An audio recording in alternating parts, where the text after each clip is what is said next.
Assalamualaikum warahmatullahi wabarakatuh. Izinkan saya untuk memperkenalkan diri saya.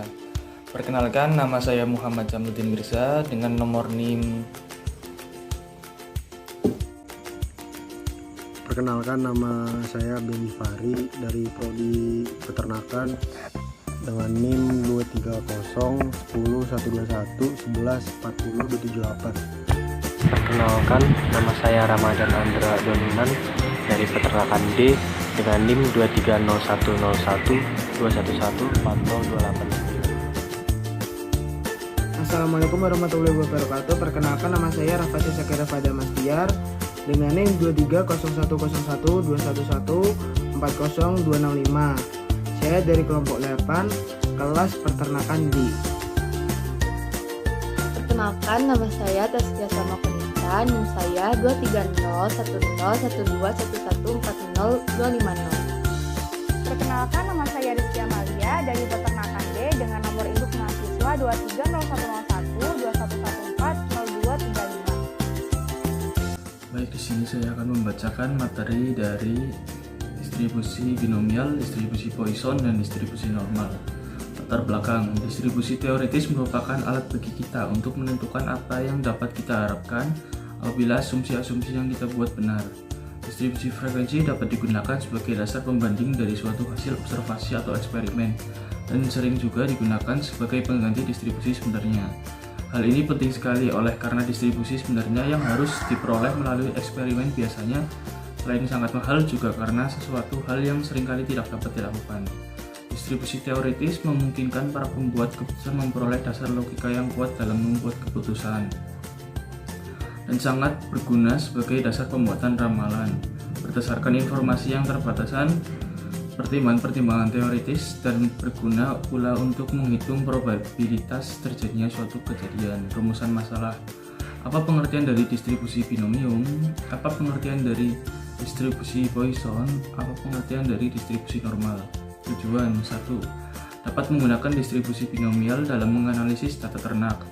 2. Dalam mengkontribusi distribusi Poisson dalam menghitung data ternak. 3. Dapat menganalisis perkembangan bobot ternak menggunakan distribusi normal. Saya akan menerangkan tentang sebaran variabel acak diskret. Menurut Darsyah, peubah acak diskret adalah suatu peubah yang mempunyai nilai tertentu. Bisa diperoleh dengan cara menghitung. Peubah acak ini nilainya selalu positif. Distribusi probabilitas untuk variabel acak diskret dapat dinyatakan dalam fungsi sebagai berikut.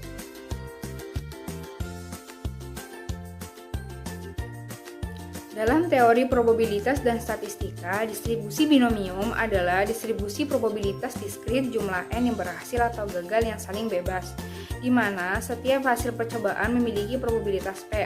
Eksperimen berhasil atau gagal juga disebut percobaan Bernoulli. Ketika n sama dengan 1, distribusi binomium adalah distribusi Bernoulli. Distribusi binomium merupakan dasar dari uji signifikan statistika.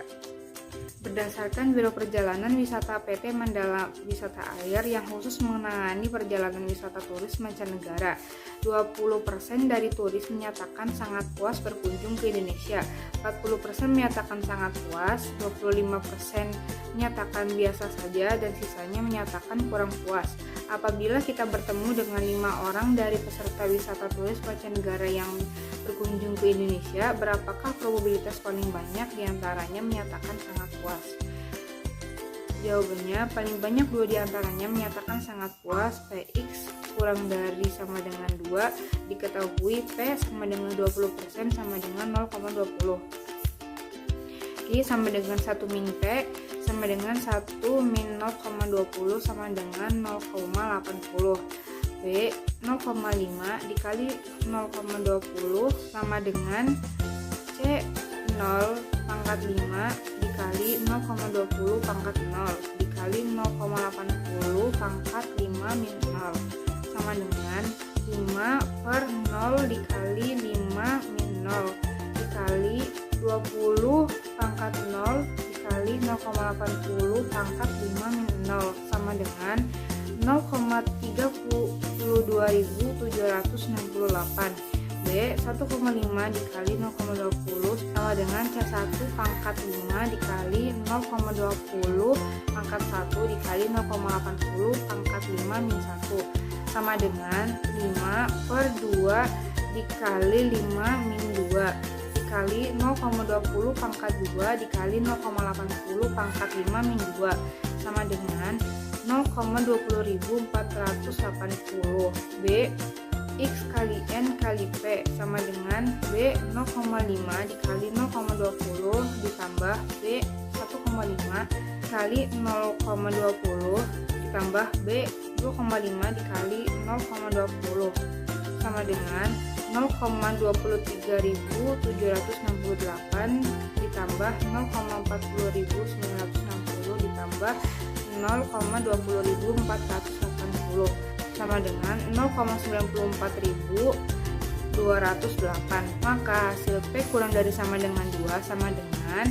0,94.208. Distribusi Poisson adalah kasus khusus dari distribusi binomial, di mana distribusi binomial akan menjadi distribusi Poisson ketika n mendekati tak hingga dan p mendekati 0.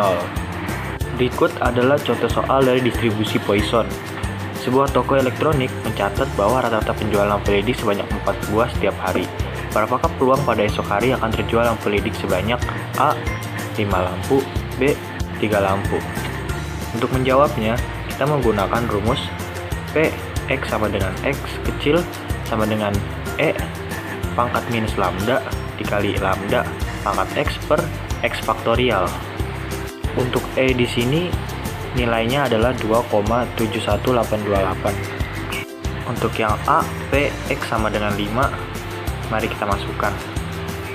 Ada E pangkat minus 4 karena lambdanya 4, lalu dikali 4 pangkat X, X-nya 5 per X faktorial. X faktorial ini adalah 5, hasilnya adalah 0,1563.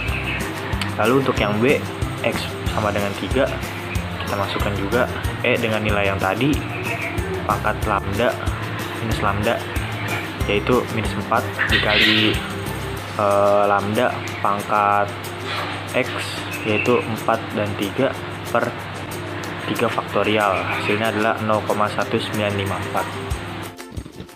Sebaran variabel acak kontinu.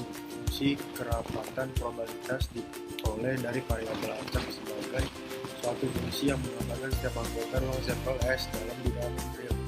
Dalam metode statistika, variabel acak disimbolkan dengan huruf kapital seperti X, Y, Z, dan lain-lain. Variabel acak dibagi menjadi dua, yaitu variabel acak diskrit dan variabel acak kontinu. Misalkan X adalah variabel acak kontinu, maka fungsi kerapatan probabilitas atau probability density function disingkat PDF dapat didefinisikan sebagai f x atau x sama dengan p kali x sama dengan x. Dengan demikian, fungsi adalah fungsi distribusi probabilitas dari X untuk variabel acak kontinu. PDF dari variabel acak kontinu X harus memenuhi sifat-sifat berikut. Dan itu tentunya di situ. A. Sebaran peluang normal. Distribusi normal disebut juga dengan distribusi Gauss. Pengubah acak variabel random pada distribusi normal merupakan pengubah acak yang kontinu. Distribusi normal merupakan distribusi peluang yang paling sering digunakan dalam analisis statistik. Fungsi kepadatan peluang distribusi normal untuk mengubah acak X sebagai berikut, di mana X adalah perubah acak kontinu dan distribusi normal memiliki dua parameter, yaitu di mana dan itu. Dengan demikian, fungsi dapat dibaca bahwa perubahan acak X mengikuti distribusi normal dengan rata-rata dapat ditulis menjadi X gitu. Berdasarkan rumus kepadatan peluang tersebut, bentuk dari kurva distribusi normal ada sebagai berikut. Kurva distribusi normal berbentuk lonceng atau genta. Jika Anda ingin membuat kurva distribusi normal tersebut, silakan baca artikel berikut. 1. Cara membuat kurva distribusi normal dengan Excel. 2. Cara membuat kurva distribusi normal dengan Minitab.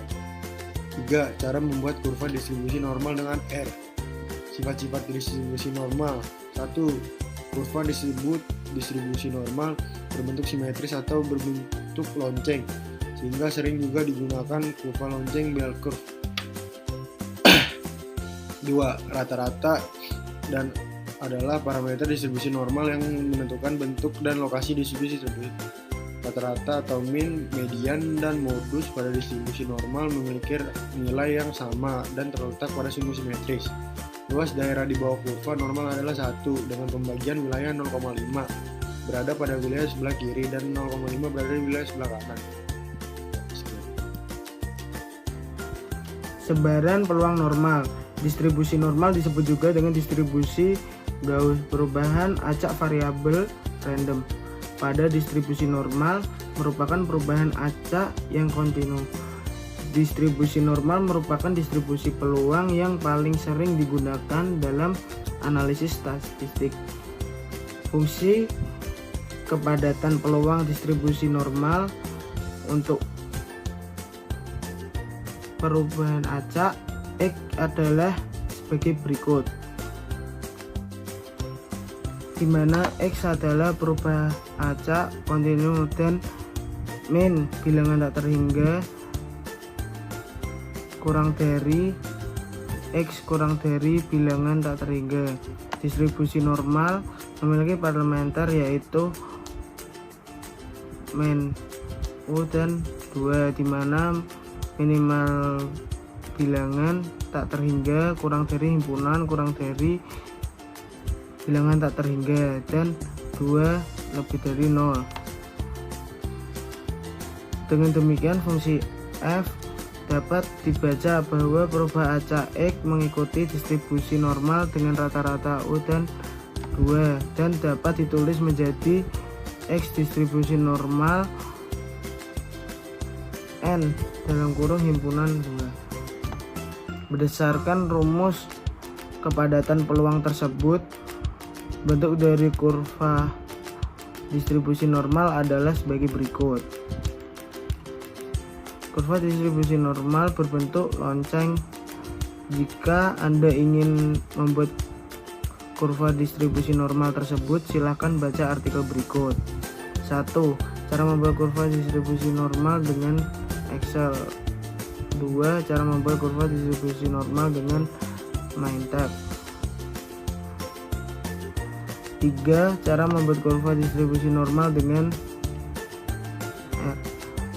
Sifat distribusi normal. 1. Kurva distribusi normal berbentuk simetris atau berbentuk lonceng, sehingga sering juga disebut dengan kurva lonceng. 2. Rata-rata himpunan, dan 2 adalah parameter distribusi normal yang menentukan bentuk dan lokasi distribusi tersebut. 3. Rata-rata atau mean, median, dan modus pada distribusi normal memiliki nilai yang sama dan terletak pada sumbu simetris. 4. Luas daerah di bawah kurva normal adalah 1 dengan pembagian wilayah 0,5 berada pada wilayah sebelah kiri dan 0,5 berada di wilayah sebelah kanan. Jadi kesimpulan dari materi yang sudah disampaikan, distribusi binomial dan Poisson sangat baik digunakan untuk menganalisis kesuksesan dan kegagalan untuk memperkecil presentasi kerugian tersebut. Terima kasih dari saya. Wassalamualaikum warahmatullahi wabarakatuh.